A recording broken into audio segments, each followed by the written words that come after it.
And he gave his wife some kind of. Oh, he poisoned her. Over a period of time, yeah, he poisoned her.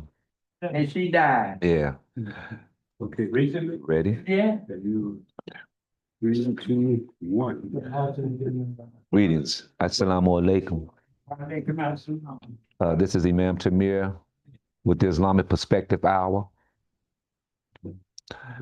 for Sunday, 2025, August the 3rd. Let us begin. Bismillah ar-Rahman ar-Rahim. Alhamdulillahi nahmaduhu wa nasta'inuhu wa nastaghfiruhu wa nu'minu bihi wa natawakkalu alayhi wa na'budu billahi min shururi anfusina wa min sayyiati a'malina. Man yahdihillahu fala mudilla lahu wa man yudlil fala hadiya lahu. Wa ashhadu an la ilaha illahu wahdahu la sharika lahu wa ashhadu anna Muhammadan abduhu wa rasuluhu. Allahumma salli ala Muhammadin wa ala ali wa ashabihi wa aswajihi wa dhurriyyatihi wa alibatihi wa salamum tasliman qatir. And the translation of that is, with Allah's name, the merciful benefactor, the most merciful redeemer. All praises are due to Allah, all praises are due to Allah, of whom only we give praise to and exalt, and of whom we seek as a gift forgiveness and assistance. Forgive me for being tongue-tied. We believe in him, and to his will do we trust and resign ourselves. We seek refuge in him from the evil of our souls and his actions. Whomsoever Allah guides, none can mislead him, and whoever do not follow his guidance, there is no guidance for him. I testify that there's none to be there's nothing that deserves to be worshipped, and never will there be anything that deserves to be worshipped but Allah subhanahu wa ta'ala. And I bear witness that Muhammad is his messenger and the chosen messenger of Allah ta'ala. And we also ask that Allah send your boundless blessings on Muhammad, on his family, his companions, his wives, his progeny, and all of his relatives. Ameen. The Muslims, the part of this dua that we just opened up with, it's a beautiful dua.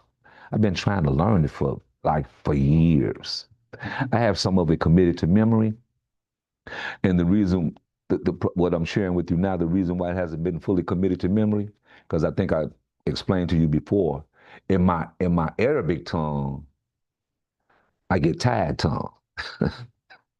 Yeah, in my Arabic tongue. So sometimes it'll cause you to have a memory lapse when you're trying to recite certain words and it don't come out right.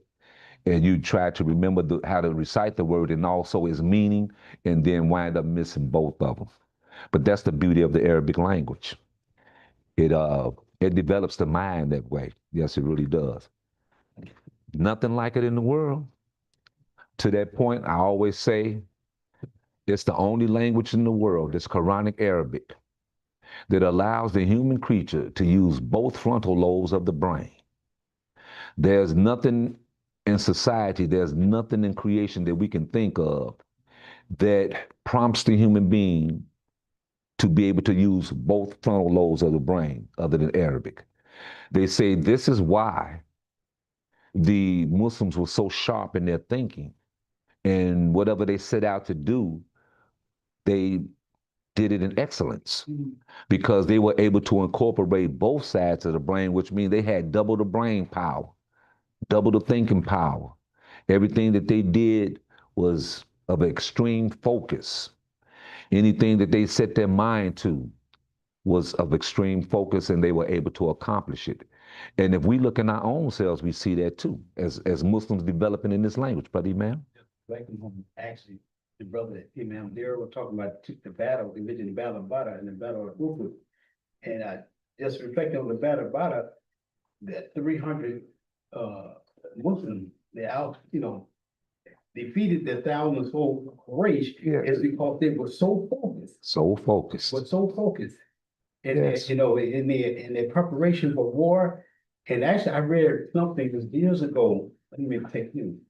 Years ago, about prophet. When he took them into battle, when he led them into battle, he greeted each and every one of them personally, assured them that if they stay focused in battle, they will be victorious. And Allah, if they fail in battle, Allah will guarantee them paradise instantly.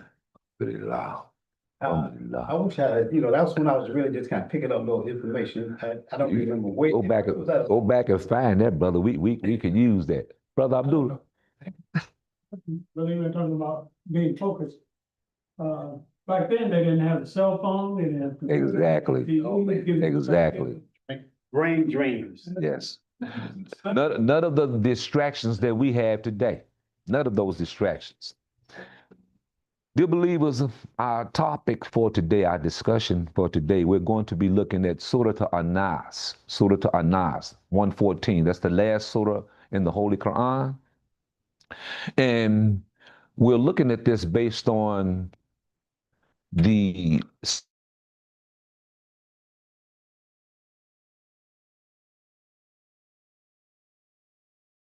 that Allah placed this in. What we mean by that, Allah, all of the surahs in the Quran are in sequential order as ordained by Allah. Remember, and I know some new Muslims coming into the religion, they might not be aware of this. They may be under the impression that Al-Fatiha is the first surah that was revealed to the Prophet, sallallahu alaihi wasallam, and it wasn't. Everyone, now let me stop saying with that blanket statement. Most of us are aware that the first revelation that the Prophet received was Iqra, the 96th surah of the Quran. Iqra, that was the first that he received.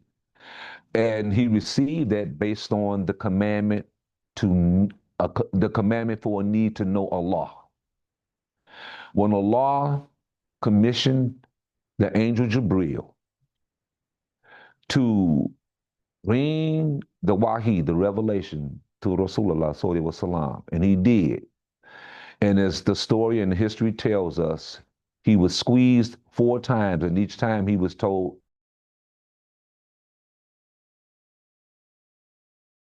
Iqra. And in between those, doubted that he knew how to read. He was trying to figure out what was it he was supposed to read. He was trying to figure out this source of inspiration. He came to the conclusion very rapidly. He knew it was Allah. And he knew it was Allah because that's who he had been communicating to all along. He had been soul searching. He had been looking for direction and guidance into his own existence. And because of that inquiry, Allah blessed him. But he had qualified himself. I thought I cut this off. I'm sorry. Okay, turn this off. My bad, believers. I thought I had silenced my phone. As I was saying, so the prophet, praise and peace be upon him, he was already commissioned. He had already been prepared before prophethood to do this. He had lived an extraordinarily gracious life, a life of gratitude, a life of discipline, a life of perfection, to the point that the people had these various nicknames for him. They knew him for being truthful. They called him As-Sadiq. They knew him for being trustworthy. They called him El Amin. He has the nicknames, and I don't like to use that term, but these beautiful attributes that were given to him. When we look at the 36th chapter in the Quran, which is Surah Yasin, which basically is translated as, "O perfect man." That was one of the names that was given to Rasulullah. Yes. Taha, also that translation is given, "O perfect man" also, but in another sense, another one of the names of the prophet. So he's given these attributes, and he has given these attributes for us to follow. He's given these attributes because they are attributes of Allah Ta'ala. And he was the best practitioner of them, and that's why he's our model. For all times, he's our model. So whenever we're in doubt, dear Muslims, whenever you're in doubt about anything, Sallallahu Alaihi Wasallam. And the Prophet himself said, Sallallahu Alaihi Wasallam, that if there's any doubt about me, about my sunnah, about my way, he said, then turn to Quran, to turn to the Quran, to make that your source, if there's any doubt. So we're looking at the Quran, and once again, I say we're looking at Surah An-Nas. Al-Fatiha being the first surah, and Al-Fatiha pretty much summarizes everything that we need to do and that we need to know about Allah in terms of how we worship Him, and in terms of how we're to care for ourselves and the things that we need to do to perpetuate this beautiful journey of our souls. Our souls end. Our souls end or that journey is to Allah Ta'ala. That's where the soul ends. That's our journey. So we're being prepared. I keep knocking down the thing. So we're being prepared for that, and we're being prepared for that because in Surah An-Nas, once again, it summarizes everything that Allah wants to tell mankind. That's why to all human creatures, and it's talking to even those creatures that are kind of like a man. That's where we get the term mankind from. So it's addressing everything. Nothing is exempt from being addressed by this surah, and it's very powerful. The scholars, they talk about this surah, and they remind us that in this surah, this chapter, this particular chapter, this surah, the Prophet, prayers and peace be upon him, he gave it a name. Actually, let me back up. It's two surahs, Surah An-Nas and Falaq, the one before it. The scholars are really saying that in essence that they are really the same. That Nas is a continuation of Falaq. The Prophet Sallallahu Alaihi Wasallam, he called them muwadatain. And basically what it means to bring the believers into the protection of Allah. To bring the believers into the protection of Allah. This is the mutual relationship that Falaq and An-Nas has. Now, before I go on with the scholar's presentation, let me give a side note. During Ramadan, we have in our Salat sequence called, in the Taraweeh Salat, we have in that sequence called the Shaf Salat. Shaf Salat. Shaf means to intercede. It's the intercession. And the reason why Allah positioned Ikhlas, Falaq, and Nas, they're called the prayers of protection. And we recite them. Some Muslims will do them in the morning, and some will make those surahs the last recitations of the night before they go to bed. They might include them in their Isha Salat. And the reason for it is because it encapsulates everything that you need and want to know about your soul, your relationship to Allah as you get ready to leave this world. How you should be established and where you should be as we prepare to leave this world. Falaq, the Surah to Falaq, is complementary to the subject matter of Surah to Nas. Both suggest that when you are facing physical or spiritual difficulties, we should seek refuge in the omnipotent Allah. Both these surahs, Allahu Akbar, Assalamu both of these surahs are suggesting that, and so that's what I meant to your point, Brother Iman, that your resilience and your drive to come home, to the masjid, to come home, to be amongst the believers, you might not think much of it, but it's inspiring to some of us because we know your circumstances, we know what your struggles, your health struggles. And every time Allah bless you to get on your feet, bam, you right back here. Now, like I said, I don't know about a lot of people. I know me. I know how that moves me. It inspires me. And I always love to see you coming here, and I know your health struggles. So this surah addresses that. Both of them, it addresses what you need from Allah on the physical and the spiritual level. When you recite the words of this surah, it carries great weight, great importance, and great significance, to the point that the scholars, they said, well, first he talks about these surahs. He says that in the Holy Quran, in the very beginning of the Quran, we're taught to seek assistance from Allah with respect to any work or anything that we do, or any efforts that we're enjoying in. We are commanded to commence our actions how and with what? Bismillah ar-Rahman ar-Rahim. With Allah's name, the merciful benefactor, the merciful redeemer. And then we're taught to seek the ultimate refuge in him.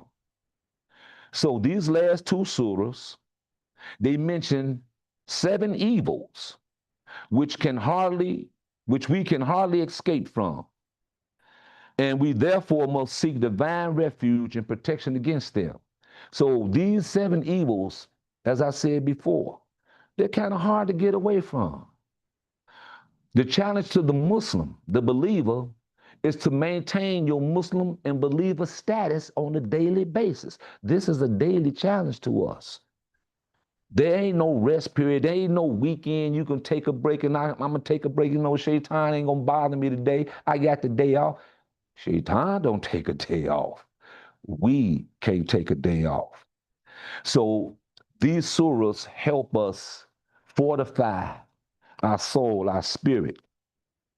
There are 3 distinct attributes of Allah that are repeated in this surah. The first one is Rab. Rab. We are exposed to this expression in this chapter to remind us who Allah is in the role of Rab. When Allah says, Bismillah ar-Rahman ar-Rahim, he could have said, Bismi Arab, Bismi Arab. But he didn't do that. And if you read in certain portions of the Quran where Allah substitutes his own name, Allah, for the term Rab, it's for a reason. It's very simple and beautiful. We know in the term, in the expression, Allah encompasses everything.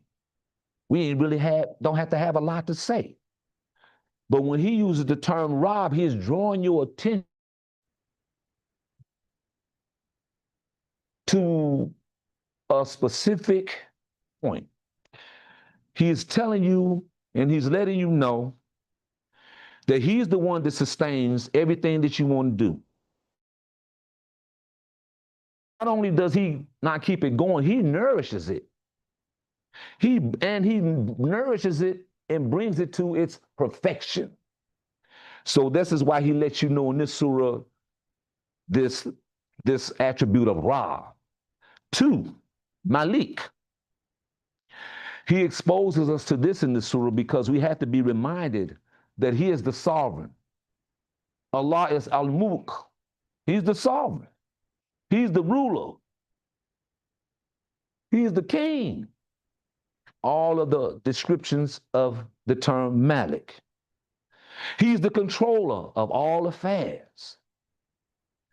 And this is why the human creature at some point in history took on this title, this expression, king. They were trying to emulate the attributes of Allah. They were trying to bring to themselves and say about themselves that I possess all of these things that you think about the Creator, that I got this embodied in me. And to that point, they exercise their power over their subjects, and the people bow to them and fall to the floor to them, all of that. That's why this is in our salat. The standing before the court of judges, we call it qiyam. We stand like that in submission and out of respect for Allah Ta'ala, just like you would before the judge. You stand before a judge in the courtroom. You're in a humble position. You don't stand in front of the judge like this. You stand in front of the judge in a humble position. So Allah has established this in the prayer in our nature to remind us that only He should be stood before like that, not no human creature. Then we move from that position to the position of ruku. In the ruku, you it's not a competition for bowing. Some Muslims tend to think they bow so far down that they almost grab their ankles. It's not about that, dear believers. It ain't about that. There is a specific point in which you touch your knees. It really is. There's a 80, 90-degree angle, something like that. I've heard scholars mention that. So when you place the palms of your hands on top of your kneecaps, not past them, not below them, because it's a bow. And a bow is just that. You bow. When you bow, you still see parts of the body. You don't see the back of the body. You see still frontal parts of the body. That's the appropriate bow. So Allah establishes that in our salat to remind us, you bow before no one but me. You don't bow for nothing but me.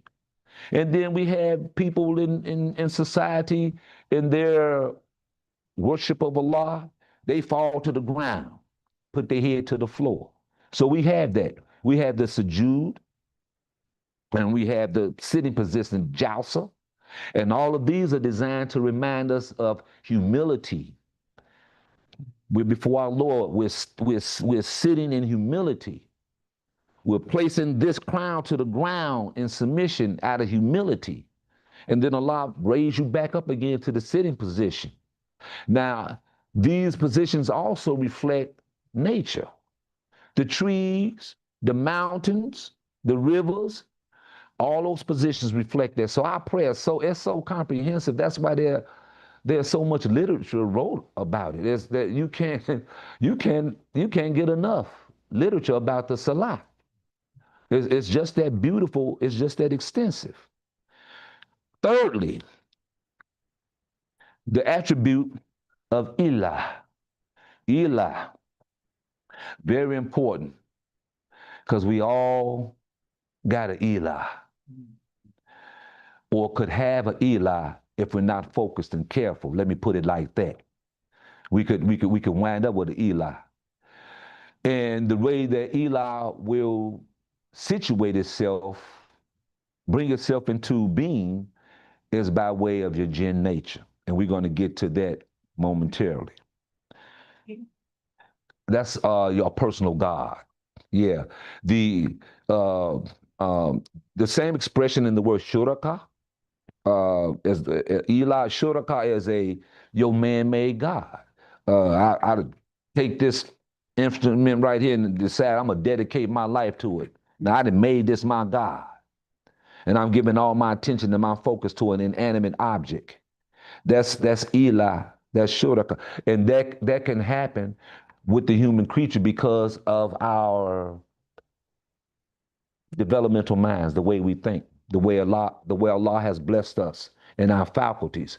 We can distract ourselves. We can take ourselves out like that. And that's really what happens.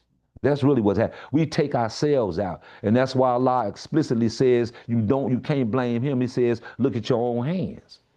When things go awry and things go wrong and you want to blame Allah, he already exempted himself from that. He said, look at your own deeds, because that's where it begins. That's where all Allah warrants is good for you. And he shows us that by multiplying the little good that we do, he multiplies it. Don't have to do that. But that's out his rock by his mercy. So Ilah is the controller of the hearts and the desires, who deserves to be worshiped and loved, before whom the people must bow. This is something that we cultivate in us. We cultivate this character in us because it helps nurture and foster the heart's desires and what we say we're about. So these are three dominant attributes in this particular surah that addresses us way that when you take this in, when you comprehend it, when you understand it, it places you individually as a stronger Muslim. It puts you in a position to be a stronger Muslim, a stronger believer, a more knowledgeable believer. These three attributes, they have a deep significance in this sequence. There are also three ways a human being becomes influenced and overpowered by evil thoughts. Firstly, When he or she considers some other being as his foster, other than his Lord, his foster or his nourisher. That's where we go back to the term Ra. So when that distraction, when that thought enters the heart, the mind of the human creature, and they begin to seek and look at other things the way they should be looking at Allah, that's when this comes into play. We have to understand and know that Allah is the real nourisher to perfection. Then the second thing that happens with the human creature is when a person submits in obedience before the king. That's why the term Malik comes into play, to remind us that Allah is the Malik, not these people around here that got false thrones and have gangstered the title of king. Walaikum assalam. Still use the term Lord. Yes. Yeah, lords of London. and you know what? The crazy part about it, they know they shouldn't. They know why. But they're doing it to usurp. They think they are usurping Allah's power, only to find out that they're not doing it at all.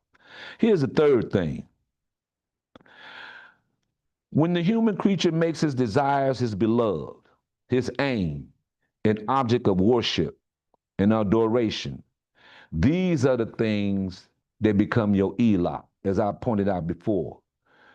You focus, you done made this thing the object of your adoration, the object of your love.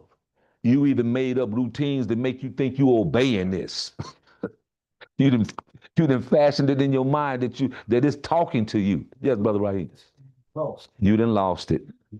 That's when the term Majnun becomes applicable to you, meaning that you possessed. Yeah, you didn't went crazy. You possessed. Yes. You had I thought you had your hand up. Okay. So these three attributes, in a broader sense, also refer to another three things. The three obligations of the human being. These are our three obligations, our three obligations. The first concerns the individual. The second concerns society. And the third concerns our duty towards our Lord, towards Allah. I'm going to read that again. The first concerns for us as humans is the individual self. Got to take care of home first. This is home. Got to fix it, get it in order. Because once you do that, then the second concern, which is the society, becomes more relevant to you. You see your needs, you see your place and what you should be doing. And then that leads to the third concern. Who we all doing it for? Allah. Allah. And because you would recognize that, then Allah gives the barakah. Here come the blessings. And it's only because you realize that. Had your thought process went to any other thing, went to any other direction, you wouldn't have got such a big blessings. Or you would have gotten some blessings, because Allah, in the attribute of Rahmaniyat, Rahmah, we all live under that.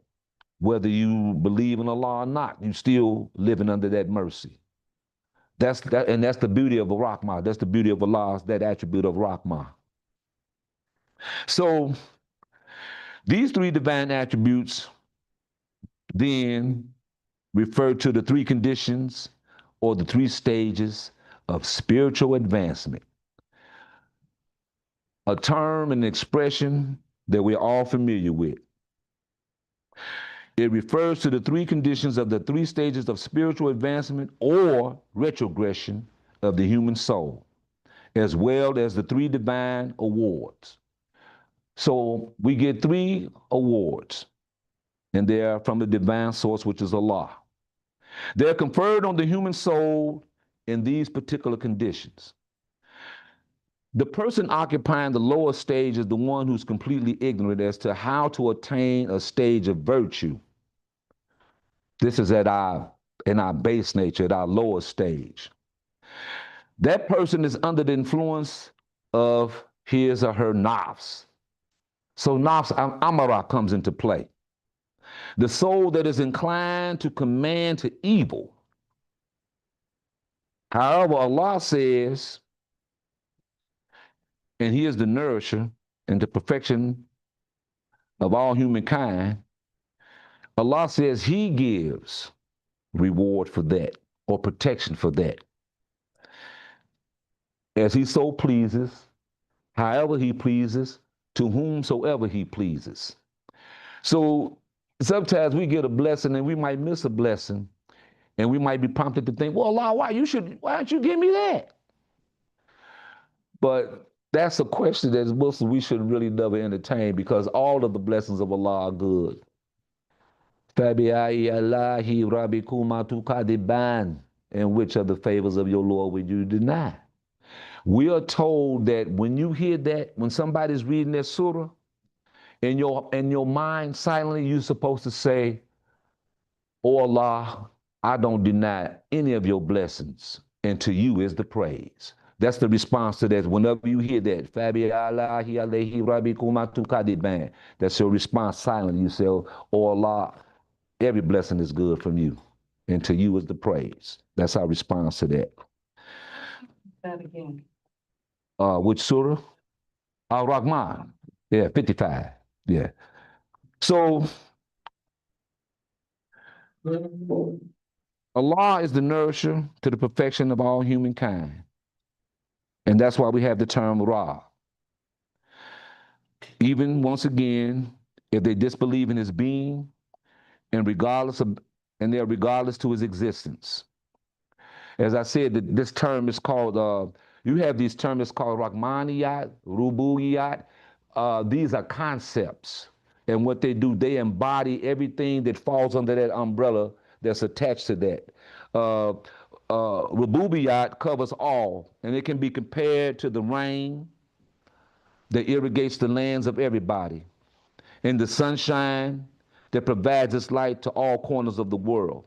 So in explaining Rububiyat, the lordship of Allah, it's like everything is covered. Just like in the term Rahman, everything is covered. Nothing is left uncovered. Everything is covered.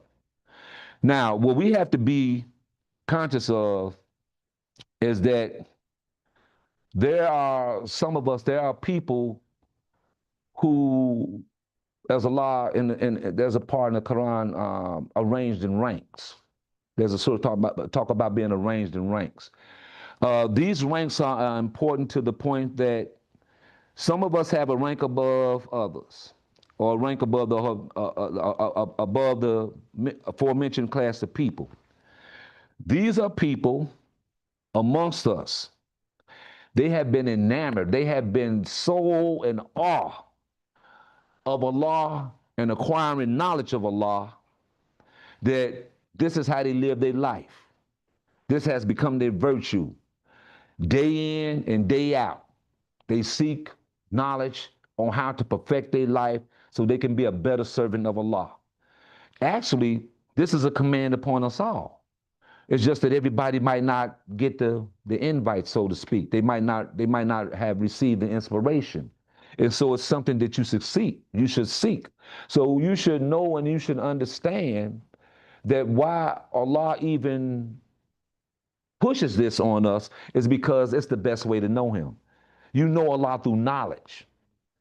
I can't really think of any other source. If you say spirit, or if you name a source, if we come full circle, it comes back to the word knowledge.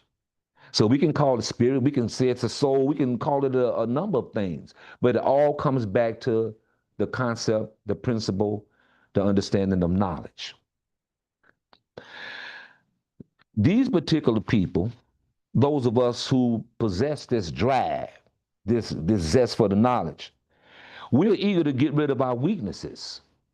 We're trying to get rid of our weaknesses. And because we realize this takes us to the second stage of development for the soul, nafsam al-lawama, the self-accusing soul, the self-accusing spirit.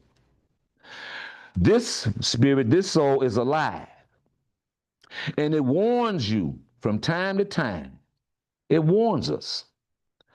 But some remnants of evil that's suggested to us, that's in our soul, that gets whispered, it comes in and it creeps in, and sometimes it impedes or it keeps us from guaranteeing the purity of the soul. That distraction. Like when you're in Salat and something that's not really important enters that space, trying to invade that space. You're trying to focus on Allah. and something about some money, something about a car comes in, and you have to immediately block it out. Even if it was like this, you said, I was praying to Allah because I had lost some money. I didn't know where it was. Oh, I went into salat, so I'm making salat, and instantly where the money came, where the money is, comes to mind. You don't in your salat start entertaining. Oh man, I know where the money is, but no, you have to knock that thought out. Even though you know Allah is blessing you to find the money, that ain't what's important. Praying, focusing, the words that you admitting to Allah, that's what's important right now. That focus, that devotion. That's why it's called that. We keep saying salat is prayer. The best way, Imam Muhammad, he translated the best way is the devotion, because you are devoting yourself to Allah and you're using the tools and everything that it takes to devote yourself to Allah. When we pray, that's dua. And that's when we're doing this.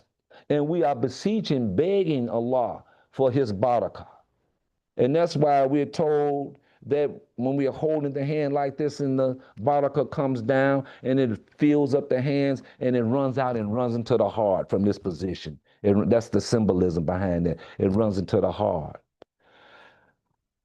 We have to understand Allah don't need our prayers, and we keep forgetting that. I think it's an old Christian habit. And that's not to knock the Christians, but it was something that was interjected into the religion of Christianity that led them to believe that Allah is dependent. We always need Allah. We always need Allah. He's not in need of any of us. But that germ was interjected somewhere into the faith, and we got exposed to it too, to the point that we think that, oh, it's 5:05. It's time for us. If I don't do it at 5:05 on time, you know, Allah gonna be mad at me, like Allah got a personal thing that he just gets mad when you don't do the prayer on time.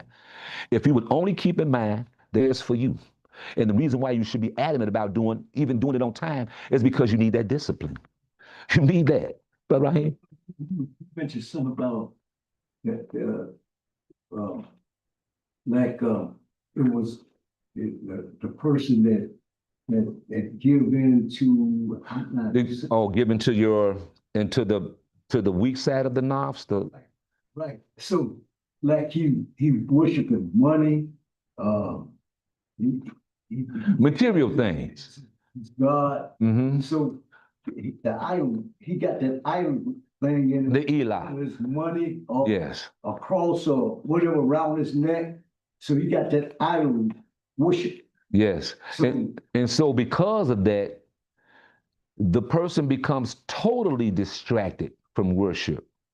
Totally distracted. When you reach a point in life that all you can focus on, that all you can really see is material substance, then you at a loss. I seen people, they have a lot of them that have a lot of money, they have cash. And they'll get around you and they just flash. I guess they think that's gonna excite you. Yeah. Sometimes Allah use that very thing. He says he puts it around their neck. So we are trying to do things that will guarantee the purity of our souls. We take every precaution to guard ourselves. But owing to one weakness or another, sometimes we repeatedly fall into the pit of darkness. But we struggle, we keep going. Why? Because we know that the true king, Malik, is Allah. And as long as we profess that and give that allegiance to ourselves, to the true sovereign, to Allah, we have a saving grace. Out of that weakness, though, that pulls at us and gives us our faults, we eliminate this by bringing in the right bodies of knowledge. What is the right bodies of knowledge? The Quran. The Quran. So amongst us, those of us who are seeking this second level, Nafsam Alawama, it's the highest rank, it's next to the highest rank because we're going to the highest one next. That's the third one. This is the rank of those who, having given up their vices, they're now free from every low desire. Look at the hope and the beauty in this. Coming out that first stage to the second stage, we ain't got to the one that we really want. Look at the promise Allah gives. Coming to this second stage, you become free from your low desires. You find that the joy of your heart is in the worship of Allah, and that becomes your only focus. That's all you see.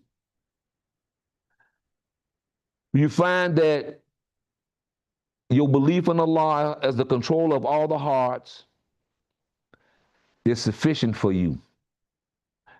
Yes, sir. But not a lot bring us through trials in order for us to release ourselves of these things. Yes. And over. Over and over. So we do it. Over and over. Yep. And to your point, because this is what the scholar, he said, Allah, who is the controller of their hearts, he said, and the only object of love and adoration is Allah.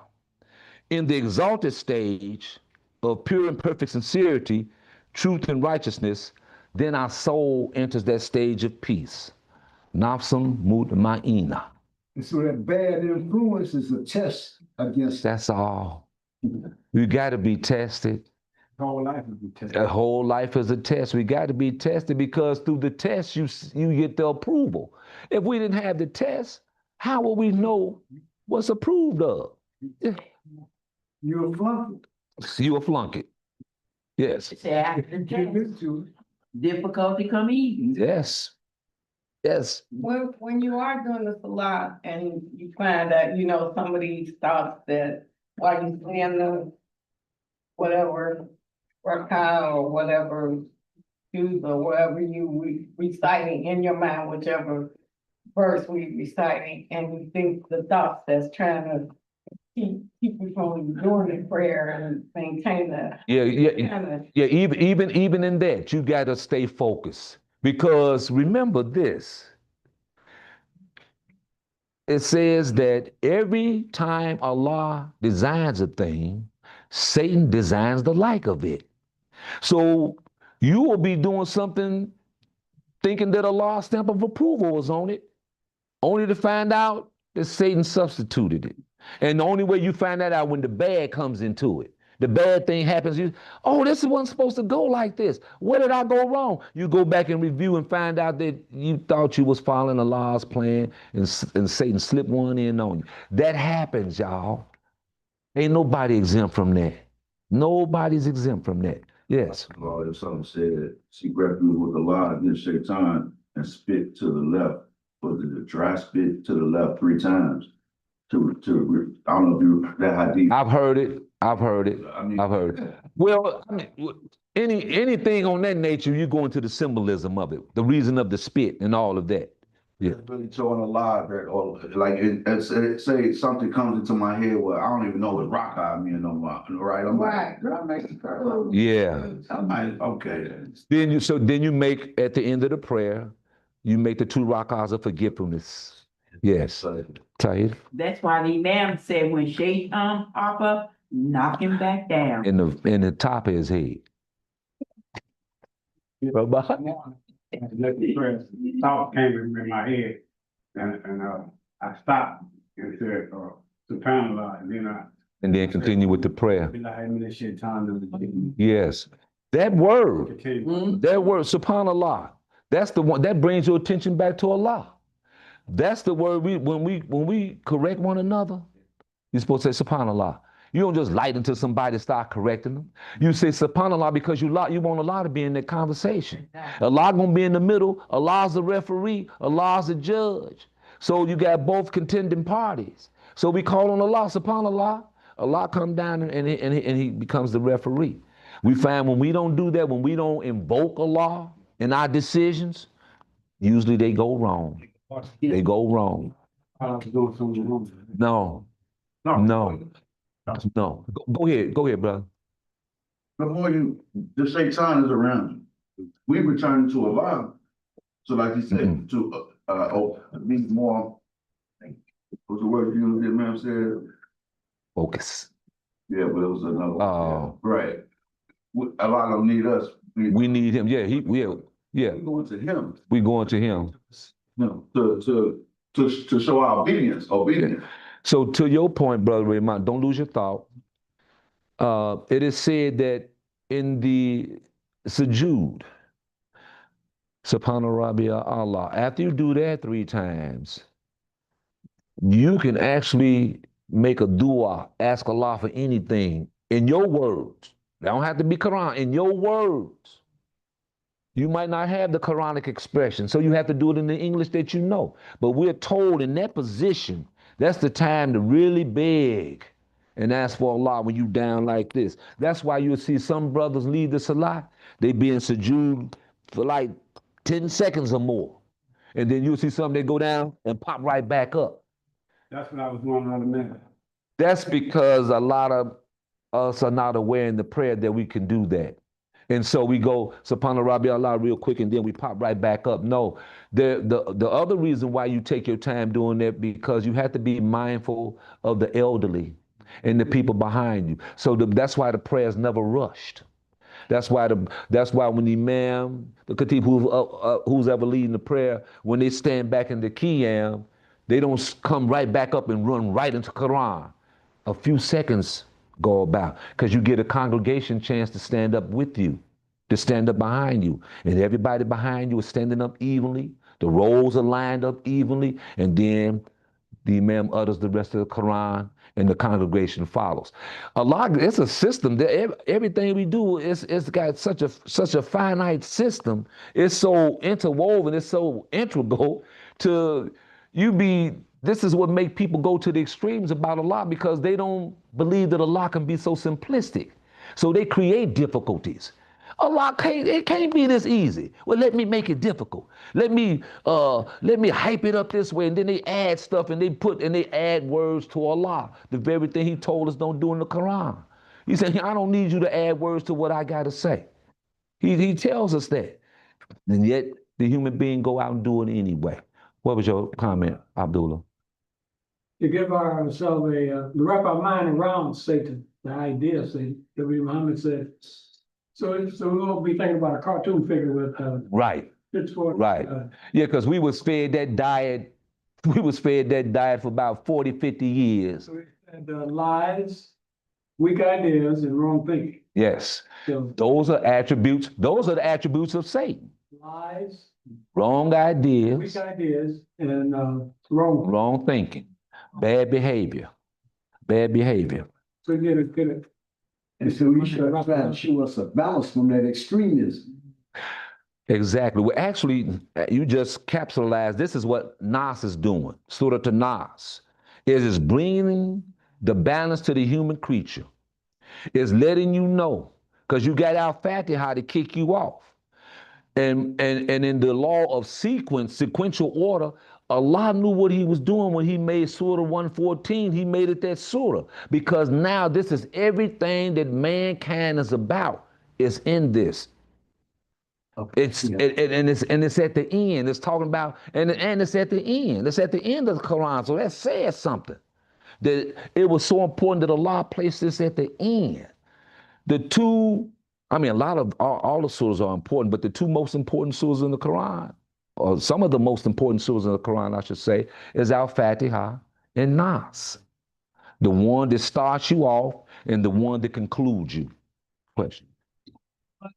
Saying that before we go to bed for our protection. That's right, what we said earlier. Those 3 prayers are called the prayers of protection. They're called the prayers of protection. Now, let's look at this word Nas. Now, this word is repeated 5 times in this surah. And each time it's repeated, it denotes a different class of people. So you have to figure out what class of people that you're in. You have to really be honest to yourself. At its first occurrence, it denotes the class of children, the infants, or the weak in belief. children of weak in belief because they don't have a lot of knowledge. So are infants. And then we have those of us amongst us who may be in adult status, grown, so to speak, but may be weak in knowledge, weak in belief. And because of that, they can't pursue or practice the religion like it really should be. And so they have to seek hudaya, guidance. They have to seek that. But the second time, this same thing, it stands for the class of young people and those who are strong in faith. So now we're talking about a class of people who are evolving by and how? By way of knowledge of Allah. They're growing. They become strong in faith. Then there's a third class of people, which comprises of the old folk and the wise. And that class of people is why we ask Allah, we say, oh Allah, grant forgiveness and protection to, first and foremost, those who are alive and those who are dead. Then secondly, those who are present and those who are absent.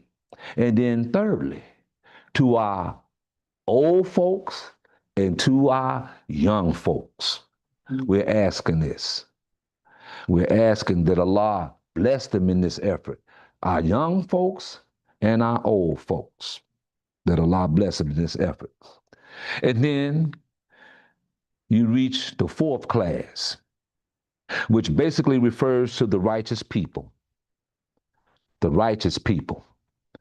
And then fifthly, the last class, which is the one that you got to be aware of at all times as best you can. That fifth class of people, the level you don't want to be caught on, is Khanas. Khanas is another name for Satan. He got attributes too, in which we identify him. And if we don't, then we don't get a chance to know his schemes. We know Satan by his schemes. And this is one of many meanings when Allah tells Adam, tell them their names. It's really talking about a body of knowledge that was given. And in that body of knowledge, you had to be able to label those distracting, disturbing, disbelieving things that Satan holds out for you. Because if you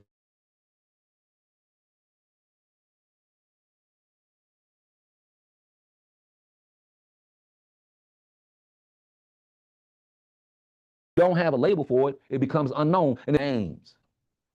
This is why we are the children of Adam, and Allah has trained us, taught us, and blessed us to be able to name everything in creation. It's for our protection.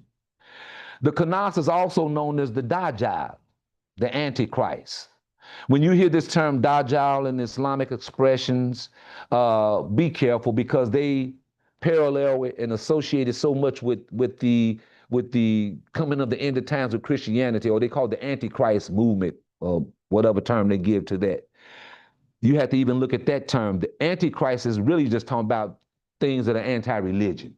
Not so much as to do with being anti-Jesus. It has to do with things that are anti-religion, that you are against religion. So that's what the Dajjal concept is about. It's a culture. It's a development that is against Allah. It's against people being developed in their taqwa. It's totally against that. This is why they term it the work of Shaitan or the Satan, because the Satan is the one who he propagates evil. He builds it. He constructs it. He recruits. That's all they do is think about it. He sleeps and eats and come up and, man, what can I gotta find something evil to do today. Who can I bring into my fold and make them my imp? Yes. And also the Dajjal, they call him the false Messiah. So we know that Rasulullah alayhi salam, so that takes another thing into what Allah is, giving us la ilaha illallah. Yes. Rasulullah, Yes. But to your point, once again, that's why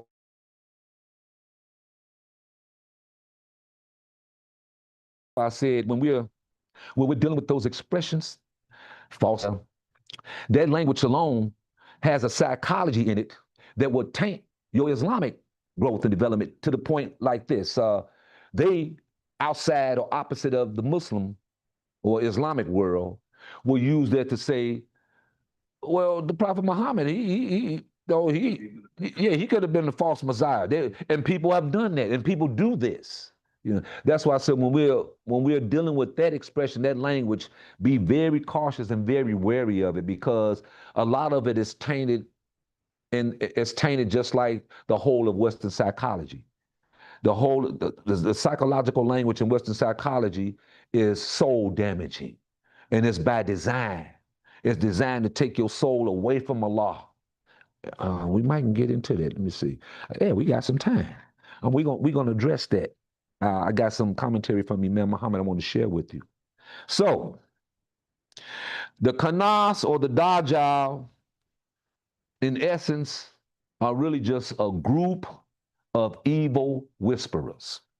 That's why that another one of the denotations of that term is the whisperer, the one who withdraws after his whisper, Khanas. Another message that we read in this surah is the pointed rejection. This is real sensitive, and I hope some of our Christian brothers in the audience and Christian sisters listen to this closely. Surah to Anas also spells out for us or points to us the rejection of the Christian faith when it comes to Christians calling Jesus God or Lord. They name him as the Prince of the King. They call him the Son of God. Christ is worshipped like a God. This surah is designed to eradicate their false beliefs that the first 3 verses of this chapter have been revealed for the people to give thought to what they say. This chapter also alludes to another truth, that a time will come when neither the Muslims at large will be in a position to defend Islam against the onslaught of the enemy, nor will there be a king, a true patron, or a divine scholar of theirs who will be able to guard the fortress of Islam. At such a time, only Allah will provide them true asylum. Only He will redress.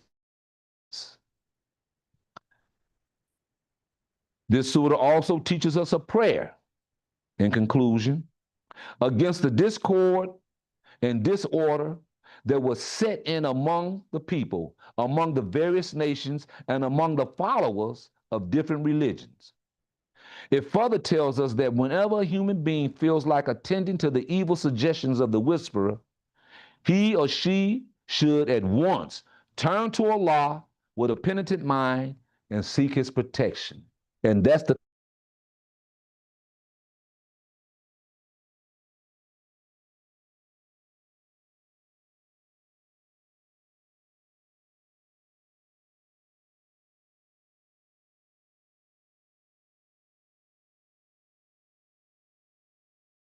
and strengthen you from the thing so that it doesn't happen again. So that's what this surah is about.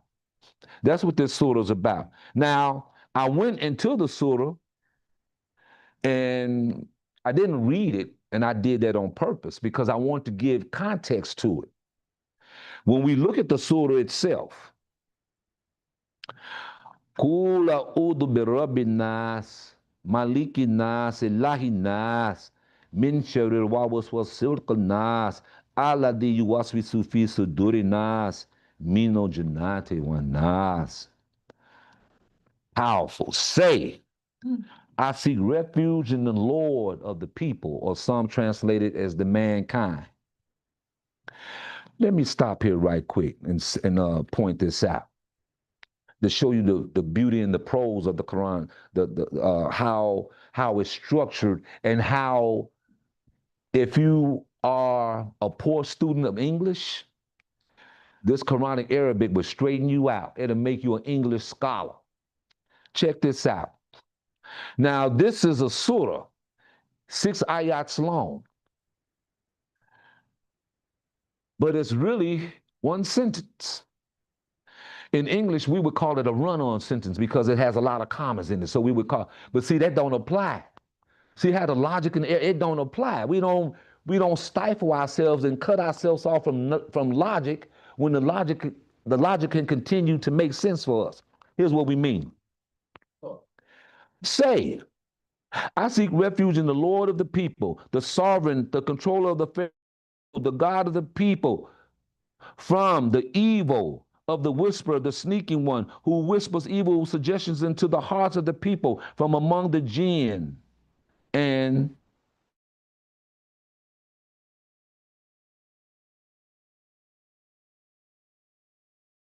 the ordinary people. That's one sentence.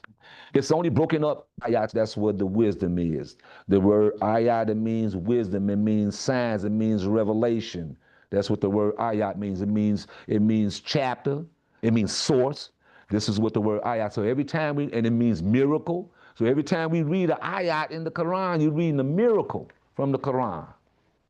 A miracle in that one ayat. Whether you understand it or not doesn't really matter. Each ayat, instead of one complete sentence, all these different as you expressed, comma. It indicated by these breaking.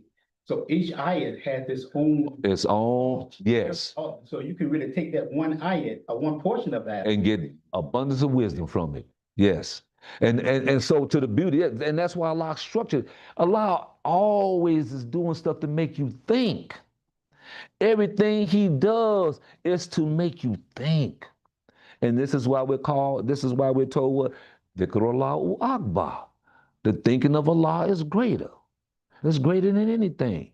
To reflect, dhikr, to reflect, to think on Allah is nothing better than that. So, yes, Brother Abdullah. Each step or ayat that's singular. Yes. So a whole section of the Quran would be ayat. Ayatun. Yeah, ayat. Yeah. Plural. Yeah. Plural. Yeah. Ayat or ayatun. Many ayats. Speaking about one verse, that's ayat. Yep. Right. And ayat and ayatun is several, many, plural. Yes. So this surah, once again, the beauty in it, these 6 ayats summarizing everything we need to know about our nafs. It's warning us, it's telling us about our nafs. It's telling us about the different degrees or darajats or levels that the people are on, and to make sure that you are counted in one group and not counted in another group. So in the first ayat, pretty important. Qul a'udu, say I seek refuge. Qul a'udu bi rabbin nas. The word cool is so cool. It's a command. Yes. But it's a command that carries with it so much weight, because in that expression, if you go and break it down, it's that in that expression, it brings with it history, it brings certain bodies of knowledge, but it's just saying this one word, cool, say. And it's really where we got the slang from that we say back in the 50s and the 60s. Oh, cool, daddy, that's cool. Well, when you say the word cool, you are saying a whole lot that you ain't got the words to say. That's what the word expresses. It's saying everything and then some that you can't even think of in that run expression. So cool is a divine expression. It's not an ordinary word. It's a divine expression. And it really, there's another word, kala, that he said is really talking about a period where, say, a conversation is taking place with Allah and Satan, but we know in our minds that this don't happen. We don't see Allah sitting in the chair and Satan sitting in the chair and they interviewing one another. We don't see that. We don't say that. But why is the picture? Why is the imagination stirred like that? Because that's what that word does. That word called al-cool allows you to talk in a place and a time that don't even exist. It allows you to cover a space that you not even won't even be privy to. It says so much in a capsule, and it brings so much attention to the subject matter, till it allows you to not have to use a lot of words. And that's why this is so short. Say, I seek refuge in the Lord of the world.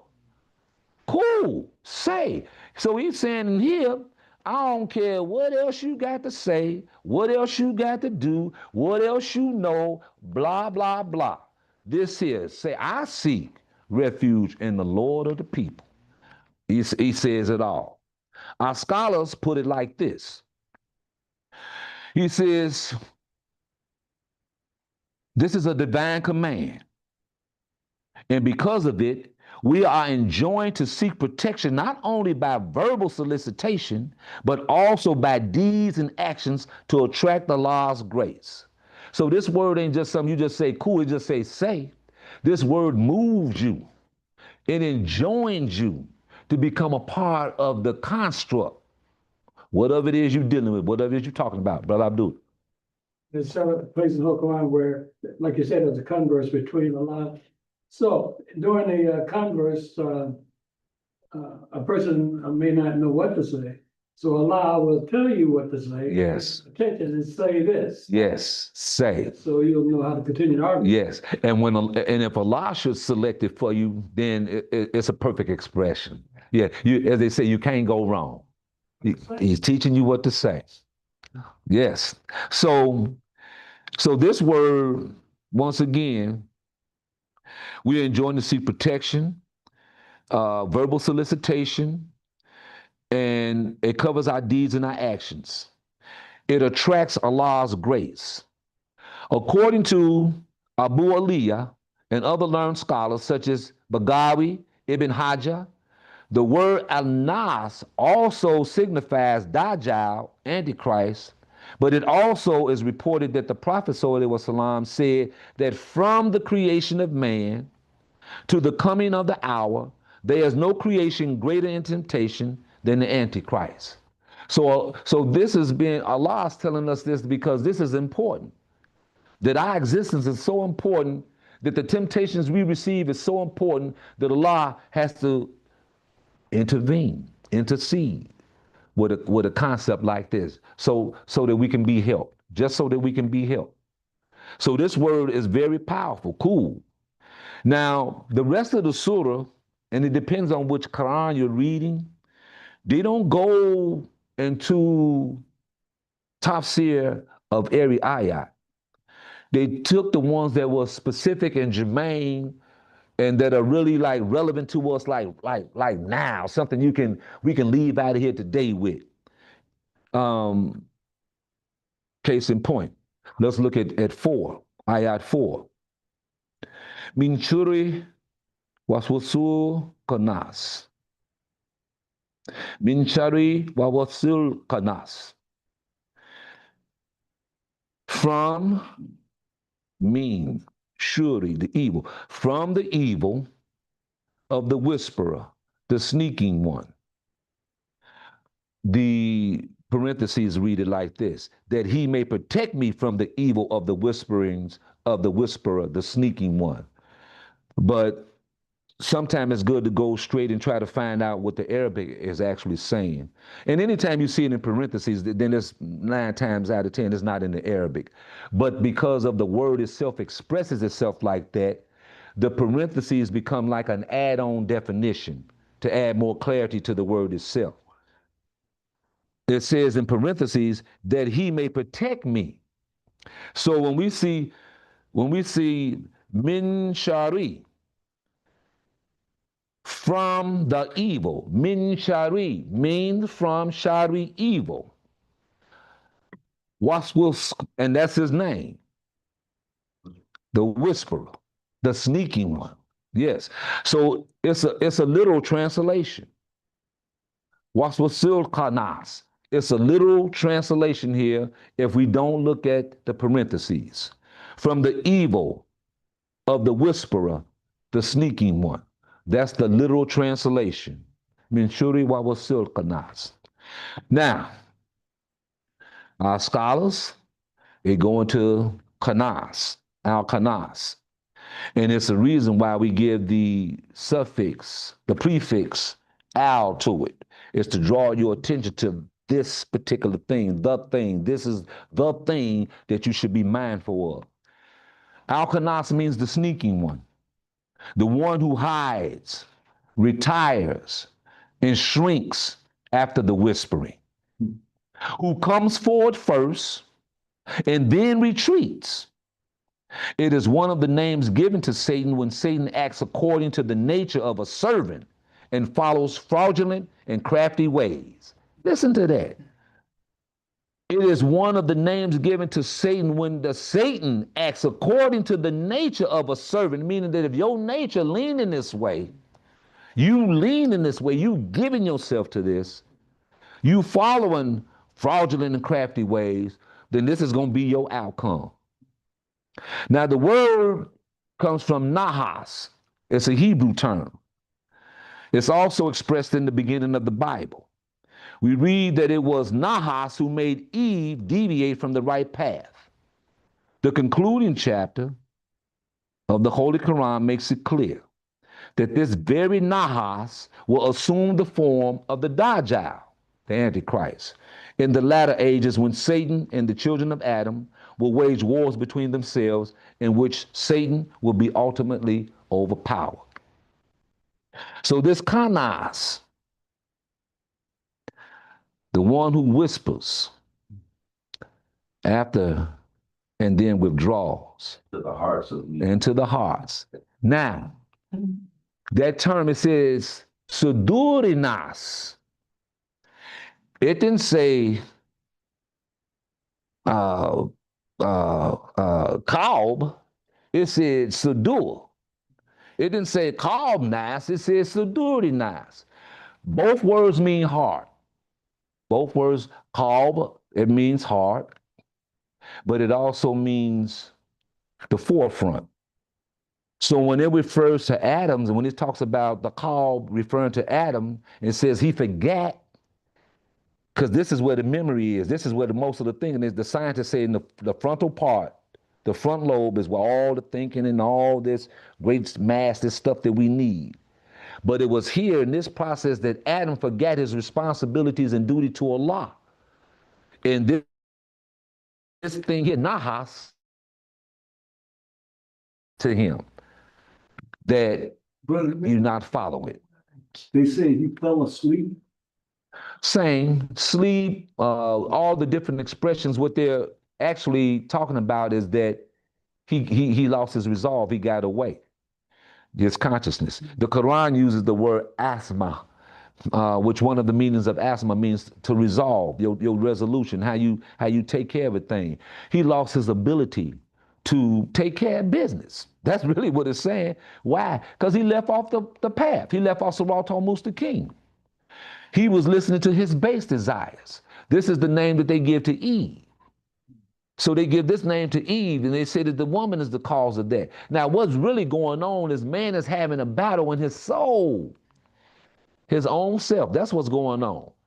The Eve and the Adam is two bodies of knowledge that's going on, and they are contending with one another. And one of the bodies of knowledge said, no, I'm not going to submit to you, to this body of knowledge, because you made it weak. You made it from tin, clay, sounding clay. You made me from the nar, fire. He said, so what I look like following something like that? I'm big, I'm bad, I can burn up things. What can this clay do but take shape and go into different molds? Can't nobody get by with that. Yes. I could enter. And yes.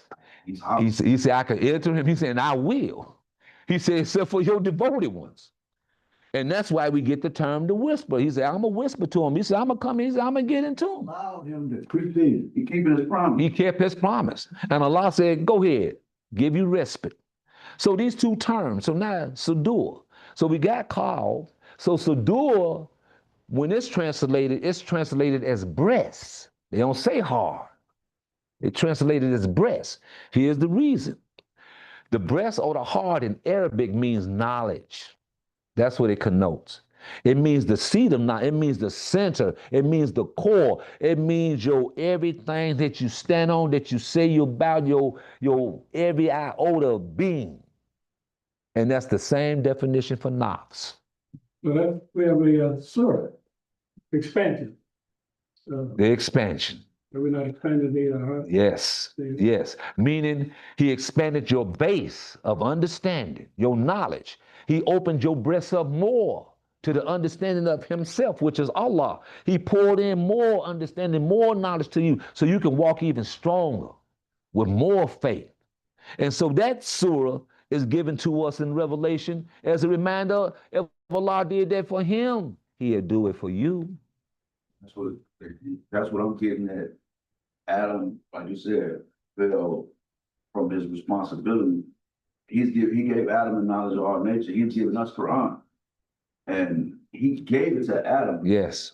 And we must seek, we must read Iqra, we must go and seek Allah's help. Yes. That's our responsibility. That's our response. The fruit of the mind. Yes, that's the goal. That's the goal. So that first ayat, this fourth ayat, so the first one is, I seek refuge in the Lord of the people. This fourth ayat, from the evil of the whisperer, the sneaking one. And then the commentator, he leaps over the fifth one. I'll read it, but he doesn't do a commentary on it. Who whispers evil suggestions into the hearts of the people. You know why? Because 5 is a continuation of 4. It's continuing the definition of 4. The definition of kanas is being continued in number 5. Matter of fact, that's the definition. Who whispers evil suggestions into the hearts of the people. That's the meaning of the kanas. So he goes right into 6, and it reads, Min jinati wan nas, from among the jinn and the people. The translation here, he uses ordinary people. He has it in parentheses. And he also has in parentheses, fiery nature and haughty. Why? Because we're talking about the jinn. The jinn. It implies that the evil thoughts that are whispered into the hearts of some influential and fiery-natured people, the al-jinnat, is also in the hearts of the al-nas, of the ordinary people. And these thoughts spare none. You should therefore ever seek refuge with your real Lord against such evils. And this is why we're told to dive into this surah, into the understanding of it, so we can understand the jinn nature. So with that time when we got left, now I want to deal with you with the jinn nature. We're going to another subject. This topic is called a bottle of gin. Not that kind of gin. That kind of gin. That's right. Yeah, that kind of gin. Now, so now you made me, I got to put the conclusion first to give understandings, because I don't want to run out of time. We all have jinn in us.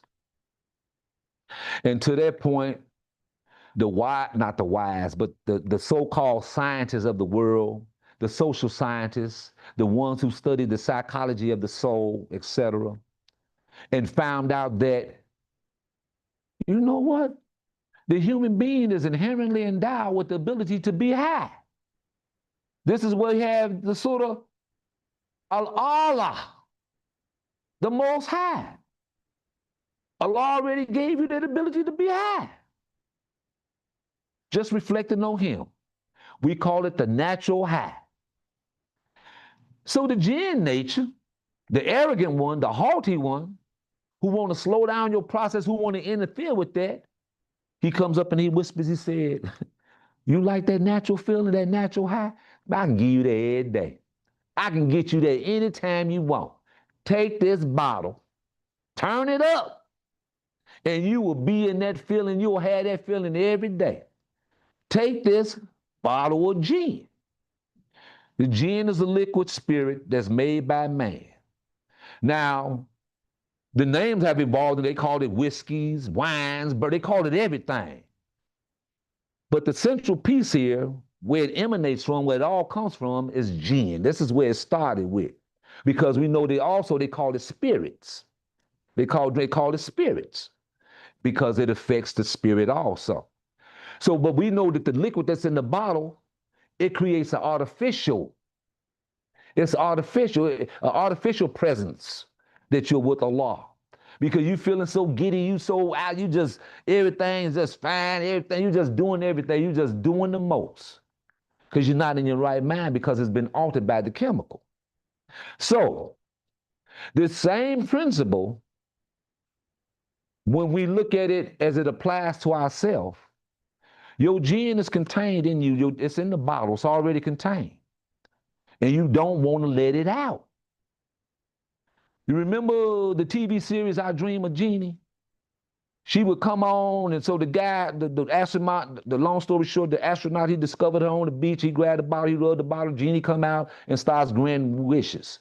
Jeannie is plural for jinn, the word genie. Yeah, and some people take that name, Genie. That's plural for jinn, jinnai, many jinns, just like shayateen, many satans. And shayateen implies many things that are designed to hurt people, to take you away from Allah.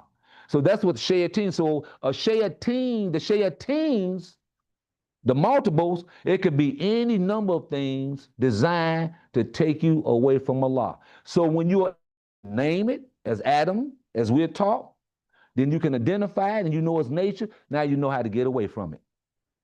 You know how to back off because you know who he is. I know, I see your name tag. It says Kanas. I see it on your name tag, man. Get away from me.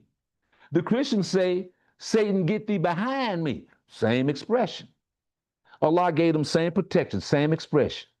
Get behind me, get away from me. Get out of my life, Satan. So we have this expression just for that. We have to know it.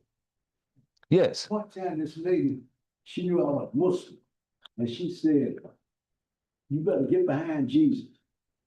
I'm already behind Allah. Good response. Good response. Listen, so this jinn, they found out now that it's a part of human nature.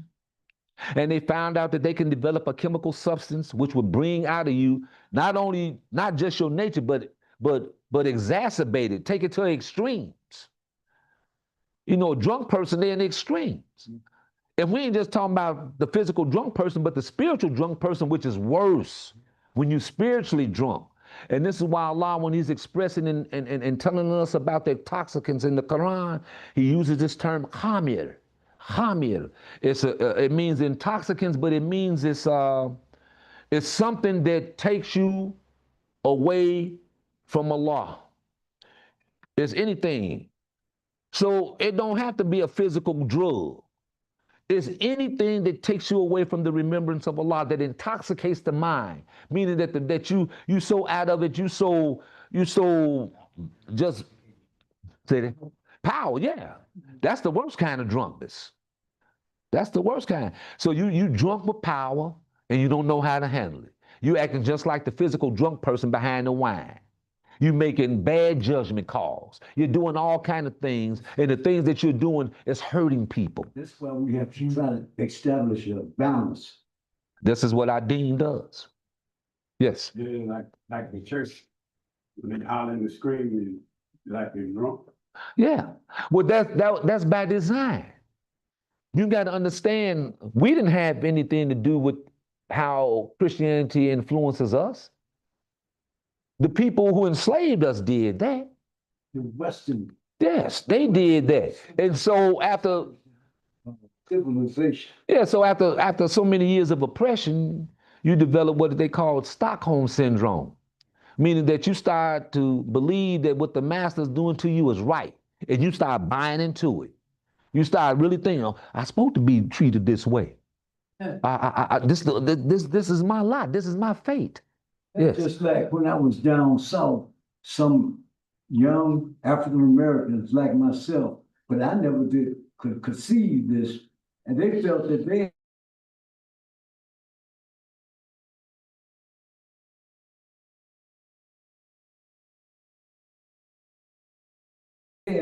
they had a place. This analogy about the genie. So the genie, as the folklore goes, you're supposed to be able to get 3 wishes. The person that has the genie, everything they wish for is of a material nature. You never hear them wish for taqwa, increase in taqwa. You never hear them turn to the genie and say, Rabbi zidni taqwa, my Lord, increase me in consciousness of you. You never hear that. They want something material. Right. Always something material. So this is what the jinn does. When the jinn is in us, it makes false promises. It stirs up in us false promises, false concepts, false deities, ilahs, shurakas. It stirs first in our consciousness, and then you build from that, and then the action that's manifested from the inner self, the consciousness, and now you get a stone and you get a rock and you start carving and you set it on the shelf. Look at my God. That's how it happens. That's how it happens. So we're talking about it in simplified terms, but now in this day and time, it's complicated, sophisticated, and not to be taken for granted, this jinn thing. So when we talk about the jinn, we just really being classical. We're using classical language to drive home a point. What we're really talking about is bad behavior that's in your nature, that you're going to need a body of knowledge to eradicate it, and the body of knowledge comes from the Quran. Basically, that's all it is. Bad nature and good nature. It takes away from the remembrance of returning back to Allah. Because Allah said, do not return back in the state of In the state of submission. We travel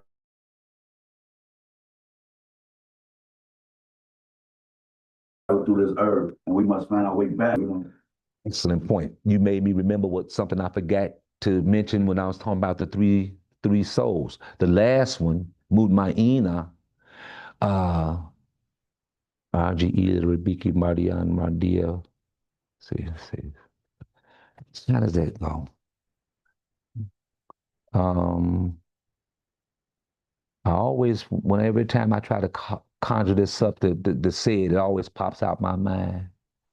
Yeah, ayyuha mutmaina arji'ili rabiki radia fakuli fi ibadi wa kuli jannati. Oh, my servant, please, and I'm pleased with you, enter you my kingdom. Yes, you are my devotee. Enter you my heaven. That's the 27th ayat of Surah, which is one of my favorite surahs, a surah that I've committed to memory. Surah to, not Allah, 87. What's Surah 87? It's just popped out of my head. 87. Okay. The surah that I'm thinking about is not Allah. It'll come to me, as most things do while I'm talking. Yeah, that's, and I know the surah by heart, and I can't even concoct. I know the surah by heart and can't even name it. That show you how mental blocks happen. Yeah, but that particular expression is really talking about the ones who are devoted. And that's why we use the term devotion to express salah. The ones who are devoted to the prayer, devoted to the routine, devoted to the very things that make you who you are as a Muslims. That's what Allah is saying, enter you my kingdom.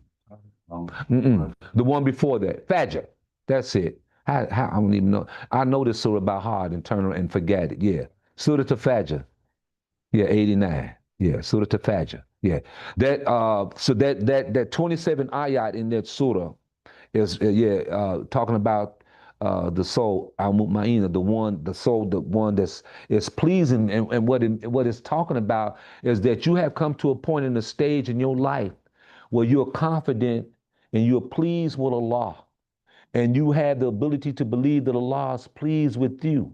And because of that, and the way you know this, Allah give you heaven in this life and show you signs of the heaven that you're going to get in the afterlife.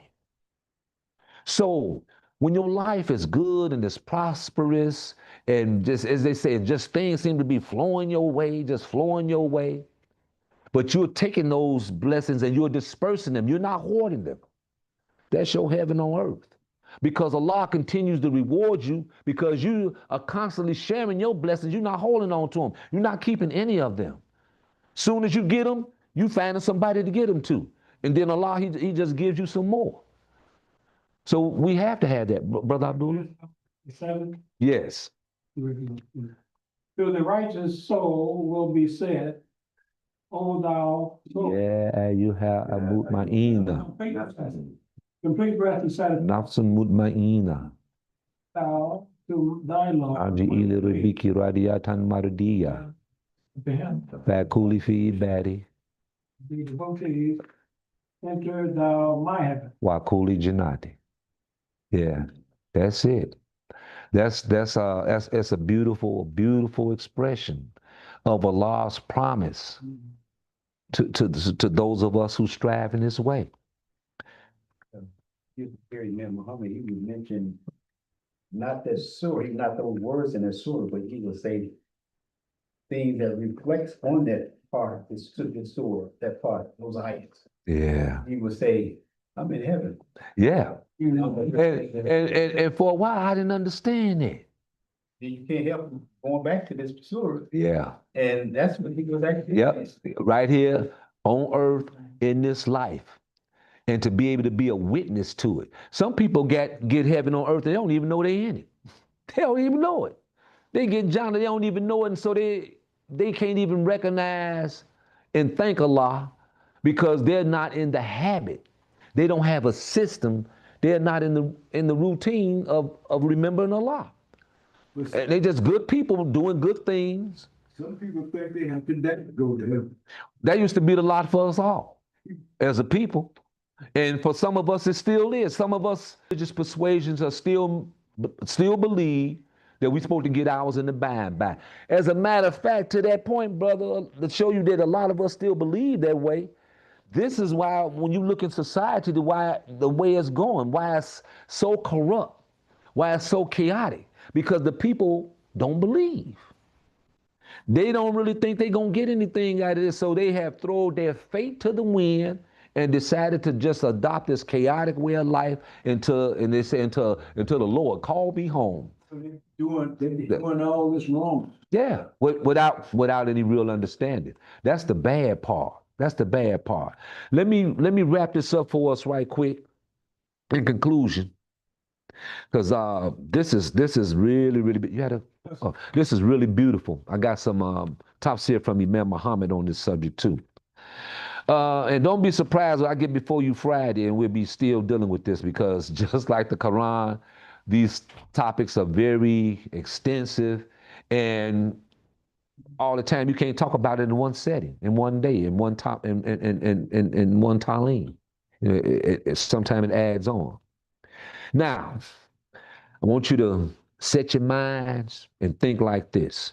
This is a way, one of many ways to understand the jinn, your nafs, and psychology.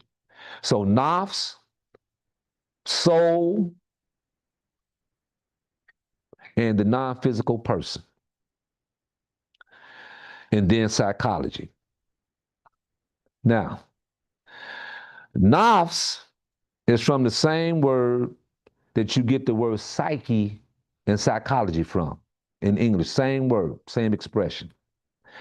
The word nafs in the Quran and in Arabic language is more closely related in meaning to the psyche of the human person than it is to anything else. These are words of Imam Muhammad. He says, you know, from psyche you get psychology. And psychology does not always refer to the study of the mind. Each one of us has our own personal psychology.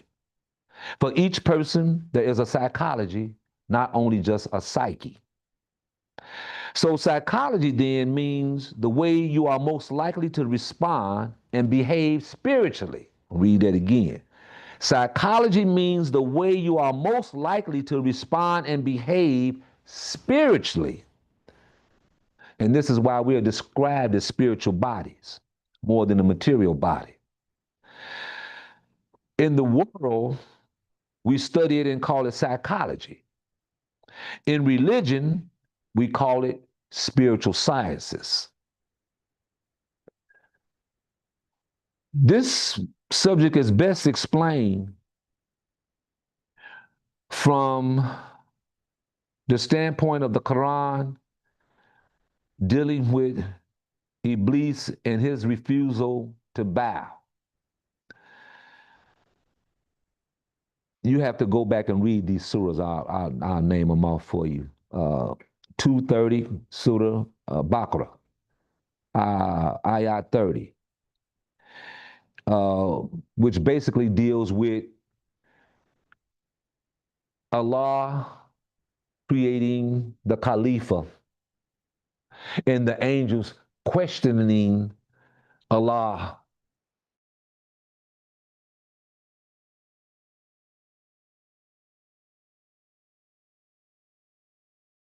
Surah 7, Ayat 12 through 13, basically is talking about Iblis refusing to bow, to submit. And then in Quran 15, Ayats 28 through 31, is the conversation with the angels submitting to Adam. And so when you read all of these, it's basically talking about the problem that was created for us, or how we created the problem for ourselves, or how the problems are created in the world. Imam Muhammad, he expressed it this way. He says, the story of all the trouble that we are addressing, it started with someone who was the leader over the angels in heaven. He was not a true angel. He was a jinn. But he was performing in the role of an angel. But how is it possible that a jinn can be the leader for angels? He answers the questions. He says, as long as he has no wrong in him, he is superior to the angels. If he can perform on the plane of angels and he is a jinn, he is superior to them because he can perform in their role as angels. But he has a role that they cannot perform. They cannot question things. They can only respond to what God wants without questioning things. But the jinn is like a human being. He's rational. He can question things. And he also is capable of performing as an angel. He has the advantage over the angel who can only perform as an angel, but cannot question things. The superiority is very clear when God says, I'm going to create a mortal human being, meaning that he will be like the jinn and that he will have the ability to examine and question things and come up with his own independent decision, but he will have human nature, not jinn nature. What is human nature? Human nature means he will be a sensitive creature. He'll be sympathetic. He'll be a human being, and he's going to be different from the angel in that he can question things and he can reason. And the human being wants to grow in understanding and knowledge. And the human being will be different in the way of the jinn, that because of those attributes of caring and wanting, the jinn don't have that. So this is what separates us. Yes.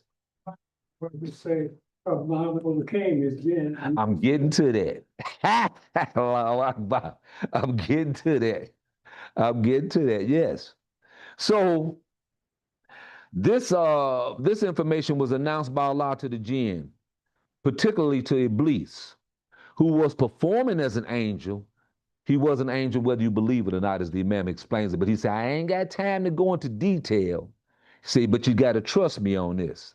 And then he says that at this particular time, the why we perceive it this way, Iblis was performing in the role of an angel, and he was an angel. However, he wasn't an angel by creation. Listen, he wasn't an angel by creation. He was an angel by circumstances. The same thing applies to us. We can be good or bad by circumstances. You can have so much pressure on you till you can't see the light of goodness. And all you see is something bad, and you conform to the bad. In the same way with good. Yes, sir. And like you say, you want to wrap it up, or we'll talk about it later. No, go ahead. So the angels don't question. They don't. So Iblis put himself up there with the angels. He didn't question a lot.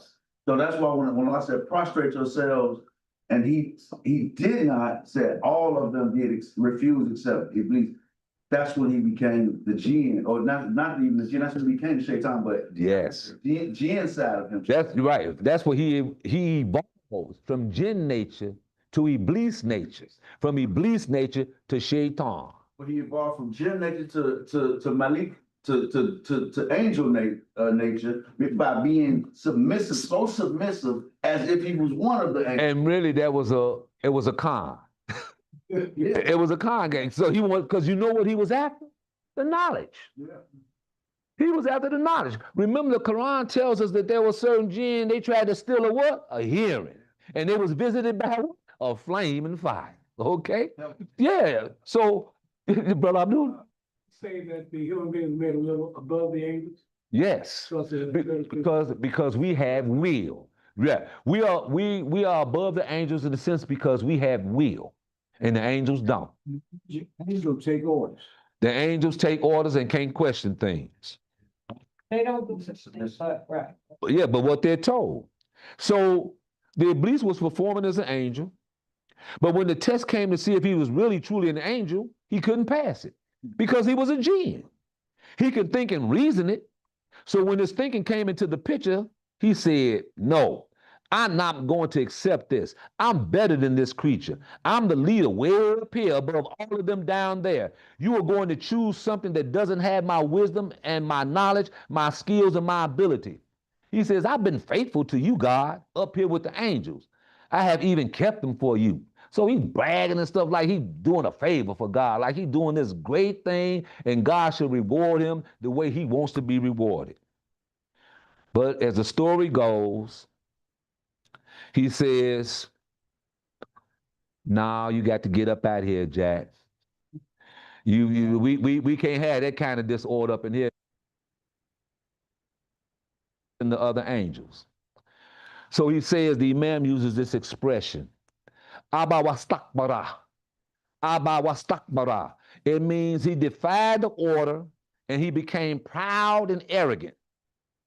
He saw himself too big to submit to what he was asked to do. Allah says, get you down from here, all of you together. So listen to this language closely, all of you together. So the angels, the jinn, and the man were cast down. And the Imam, he uses this word, it's a word he uses, this word, kubad. Kubad, it means together, like an organized body. He grouped them all together and sent them down at the same time. He cast them down at the same time. It is Allah that put the rebellious jinn in the life of the human beings. So, it wasn't just Iblis that was a jinn up in heaven. There were some others up there not knowing that they were not angels and performing in the role of angels. The Imam says, there's a big devil, bigger than all of us, big like Iblis. And there are a lot of little devils, and they are in all of you, in all of us, in every one of us. The devil is in every one of us, and that devil is the one that interferes with your obedience to Allah. He comes up in your mind, and the more you accept him to entertain your mind or your thoughts, the more powerful he gets in your life. Pretty soon, you will be losing your obedience more and more and becoming further and further away from what Allah gives us as guidance. That's why we got to fight it back. Every day. all day. He says, as soon as he assaults thy mind, say, A'udhu billahi minash shaitanir rajim. And that's why those ideas. Yes, If it's not yes. good, because we come with a lot. People come at us with a lot. Yeah. You know, this is yeah. But remember, I said earlier that idea, it looked so much like what Allah is giving you. To you fall for the sucker punch. Yeah, to the circumstances. And the circumstances make you realize, dog, he got me again. That wasn't from Allah, he got me again. If I go here, then I won't be able to do this. I can't do that. Can't do that. Can't do it. So we don't call it a devil in person. He says, but if it is speaking bad, ugly things to you and testing your morals to see if you do wrong, believe me, it's more than a jinn, it is a devil. He says, but some of us might not have that kind of problem. And then he mentions the story about Muhammad and the companion, Sallallahu Alaihi Wasallam. And when they asked him about the jinn, he said, I made my jinn submissive, so he don't bother me at all. Now, as they say, what's the moral of that story? The Imam sums it up best like this. He says, Al-Islam, in Al-Islam, the jinn can be converted to Muslim behavior, to Muslim life. So there's hope for the jinn. Because our jinn can be made to be submissive. And this is the thing that we daily work on every day, because if you don't check him with knowledge, he swells, he grows, and he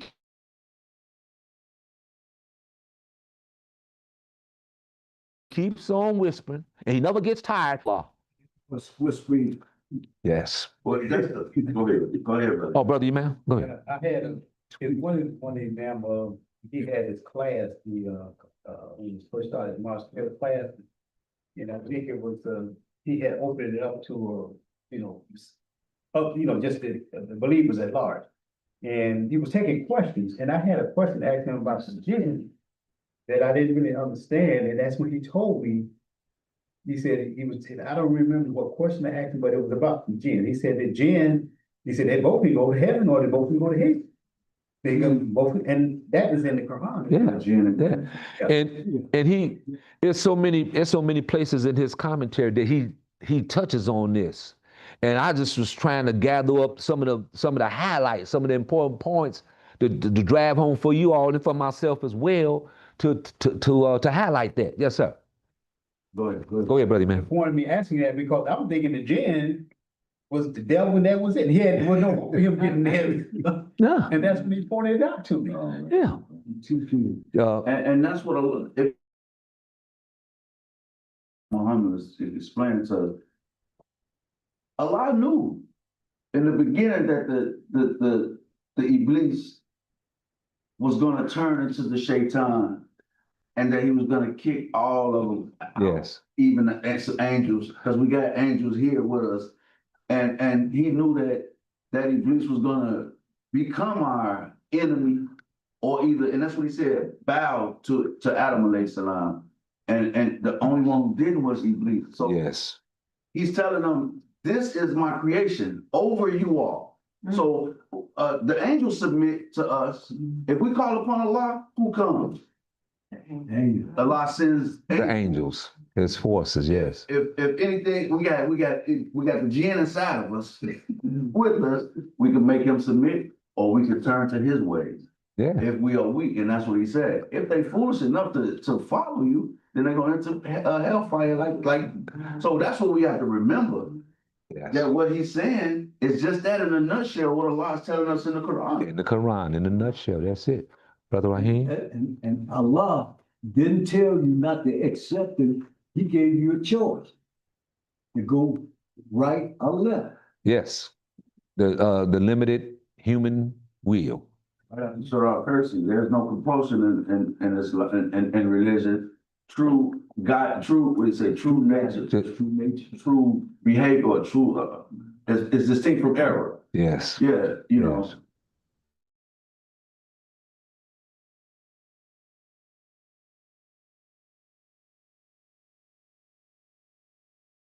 good next year. Bigger, stronger. Well, I always use that analogy in a similar fashion like that. I always say it in the sense that you couldn't know about fire until you got burnt by it. You can be told about it and be given a whole dissertation on it, but until you stick your hand in it and get the experience for yourself, it's really hard to take in all of the words that everybody did explain to you by it. So Allah creates that, and He lets you experience it so you can make that intelligent choice to go right or to go left. And the reason being, oh wow, right here, the man put it best. The most serious thing we were denied was the freedom to have our own mind. That's why we got these problems. That's why we got this trouble. We were denied the freedom to have our own mind. We was bombarded with all of this fictitious, folkloric kind of stuff that didn't mount them to nothing but lies and deceit and tearing down of the human nature. He said that